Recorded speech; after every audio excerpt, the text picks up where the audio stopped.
नमस्कार बंधु माने पवित्र महा पणा संक्रांति ठारू आपण मान समस्त को मोर हार्दिक शुभेच्छा एवं शुभकामना। आज एही भिडियोटी बिछा राशि व्यक्ति विशेष मानक पई बहुत गुरुत्वपूर्ण अटे कारण एही पवित्र पणा संक्रांति ठारू आपणक जीवन रे बहुत बड़ परिवर्तन होबाकु जाउछि। ग्रह मानक चलन रे बहुत बड़ परिवर्तन होबाकु जाउछि जहा फल रे एहार प्रभाव रे आपण मानक जीवन रे मध्य किछि परिवर्तन आसीबाकु जाउछि। आपणक जीवन रे चलीथिबा दुख कष्ट एवं समस्यार अंत होबाकु जाउछि।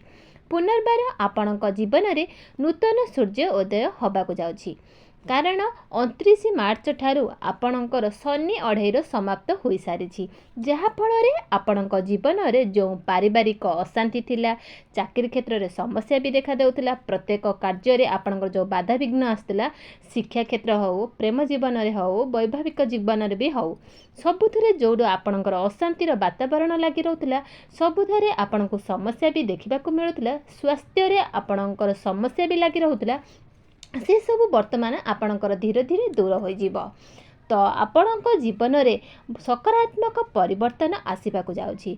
तेबे एही पवित्र पणा संक्रांति दिन सूर्य महाग्रह मध्य निजर राशि परिवर्तन करिवे तो एसबुर प्रभाव रे आपणकर स्वास्थ्य शिक्षा प्रेम जीवन वैवाहिक जीवन भाग्य क्यारियर एवं व्यापार वाणिज्यर स्थिति किपरि रहिबो तो एही पणा संक्रांति परे से विषय आमे आज ए भिडियो रे आमे विस्तार रूप से आलोचना करिबा तो सेथिपई आपण मानकर जदि बिछा राशि होई थाए तेबे भिडियोटी को स्किप न करी थरे मात्र शेष पर्यंत निश्चित देखंतु एवं भिडियोटी को लाइक करी चैनलटी को सब्सक्राइब करि दियंतु। कमेंट बॉक्स रे भक्ति एवं श्रद्धार सहित जय श्री जगन्नाथ निश्चित लिखंतु। तो बंधु माने आसंतु आरंभ करिबा आजिर एही कार्यक्रम को जहाँकि आपणकर जन्म राशि एवं चंद्र राशि पर आधारित अटे। तो राशि चक्र 12 गोटी राशि मध्यरु तो अष्टम राशि होची बिछा राशि तो एवं बिछा राशि राशि अधिपति होचंती मंगल तो मंगल आपणकर नवम भाव में गोचर करुचंती जहा फल रे आपे पणा संक्रांति परे आपणकर स्वास्थ्य बहुत भल रहिबो एमिति कि आपणकर पूर्वरु जदि कौनसी स्वास्थ्य जनित समस्या लगी रहुतला ताहा मध्य आपणकर दूर हो जिवो आपणक निजको स्वास्थ्यमान अनुभव करिवे। तो पणा संक्रांति परे आपणक स्वास्थ्य को लेकिन चिंता करिवार कौनसी आवश्यकता नहीं तो आपणकर स्वास्थ्य बहुत भल रहिबो। एबे आसंतु देखिबा आपणकर शिक्षा जीवन किपरि रहिबो पाठपढ़ा किपरि रहिबो एही पवित्र पणा संक्रांति परे।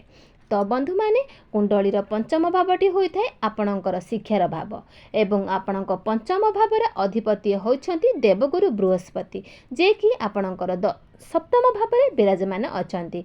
आपणक पंचम भाव उपर 4टी ग्रह विराजमान अछंती बुध शुक्र राहु एवं शनि।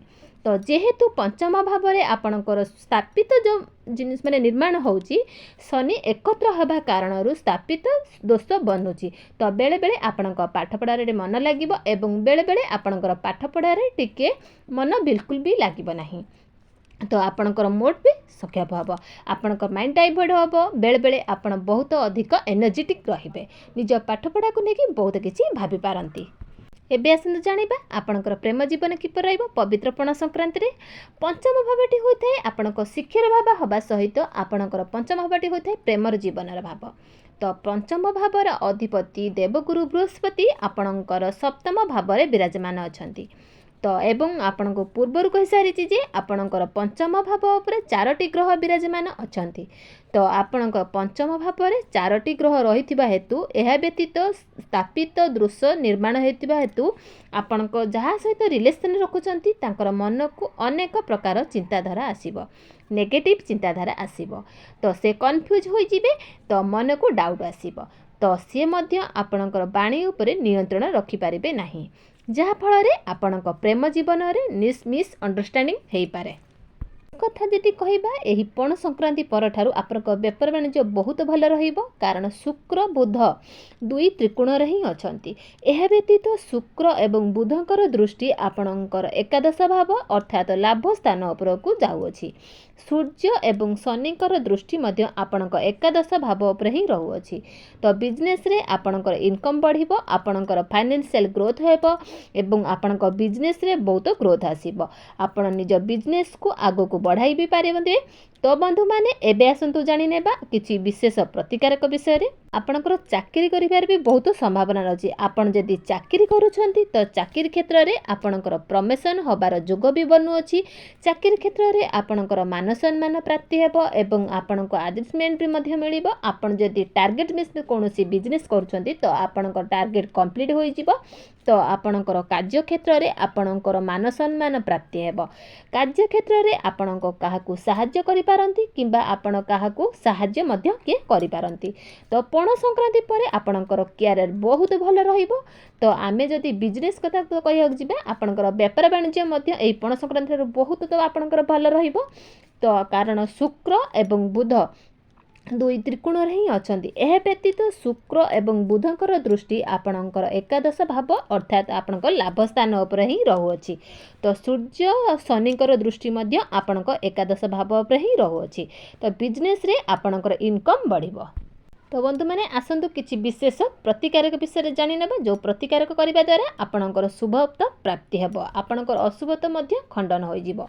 तो सेथिपाई आपण प्रत्येक दिन हनुमान चालीसा पाठ करंतु एवं प्रत्येक दिन आपण मंगलंकर बीज मंत्र 108 थर जप करंतु।